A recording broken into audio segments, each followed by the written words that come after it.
I was an EMT for a while. We got a call about someone who was riding their bike at breakneck speed when they hit a stationary car head first without a helmet. We went over immediately. Despite the fact that it was broad daylight and we were in the middle of suburbia on a Saturday, no one even came to check on this poor guy. Seriously, the streets were empty. Usually a massive crowd gathers around violent accidents like this. His skull was pretty much smashed in, and he was unresponsive. It was the worst head injury I'd ever seen. We assessed that he had a major skull fracture, a concussion, and he was bleeding profusely. He was also missing teeth and had a minor road rash, but fortunately he wasn't missing much skin. To give you an idea of how bad it was, this was the kind of injury that most people don't survive. If you did survive, you'd basically be a crippled vegetable. Normally we would have moved him off the road, but when someone has a neck or head injury like that, it isn't very safe. My partner, who was also training me, as I was still kind of new, went to check on his pulse while I began to unload our gear. He crouched down and felt for a pulse for a while, and then stood up and opened his mouth to say something. When at that precise moment, the guy jumped up. He didn't use his arms to pick himself up. He just jumped to his feet. It startled the two of us. He stared straight at us, smiled, and attempted to grab his bike. We tried to stop him, but we didn't exactly want to wrestle him to the ground given his condition. He gets away from us and bolts into the woods without his bike. My partner was in even more disbelief than I was. He just stared at where the man had run off, mouth agape. Then he turned to me and muttered, "He had no pulse, man." I asked him if he was sure, and he swore up and down that the biker was clinically dead. We contacted the authorities for assistance, and they sent a search and rescue team into the forest. I don't know if he was found or not, because we normally don't get much information about patients after they get to the professionals. Keep in mind, this was in the Pine Barrens, so they had a lot of ground to cover. My best guess is that he went to a loved one's house out of confusion. What I found odd though, above all else, is that head injuries like this bleed like hell, so you'd think the guy would have left a long trail of blood for the cops to follow. My brother is an EMT. He told me this story about a patient, male, obese, who weighed in excess of 500 pounds. When they went to remove him, he couldn't lift himself on the couch. He had been in that state for several weeks. When they attempted to remove him off the couch, a massive chunk of flesh begins to peel away from his body, exposing both his muscle and vertebrae. The patient loses consciousness.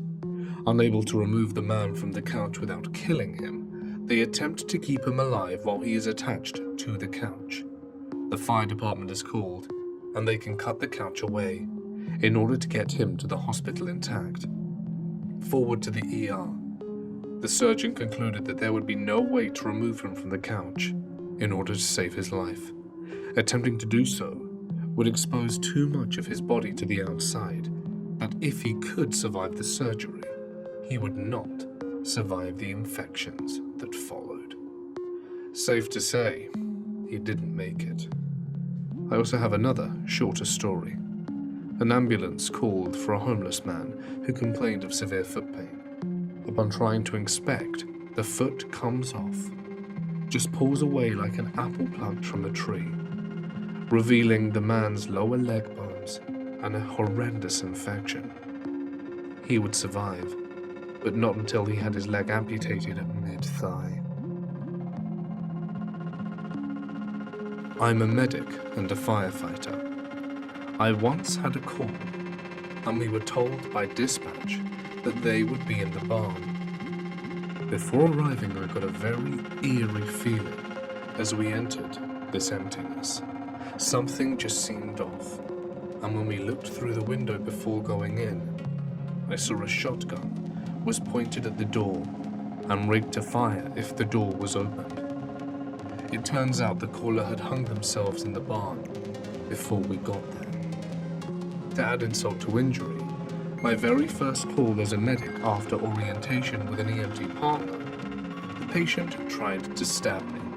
I've also had a gun pulled on me when I walked up to a vehicle involving a rollover. He seemed fully intending to shoot me, and I was lucky to notice and quick enough to react. I was working as a paramedic, and my station had a mental hospital in our area. They knew that they weren't allowed to call us for basic transports and that it had to be an emergency.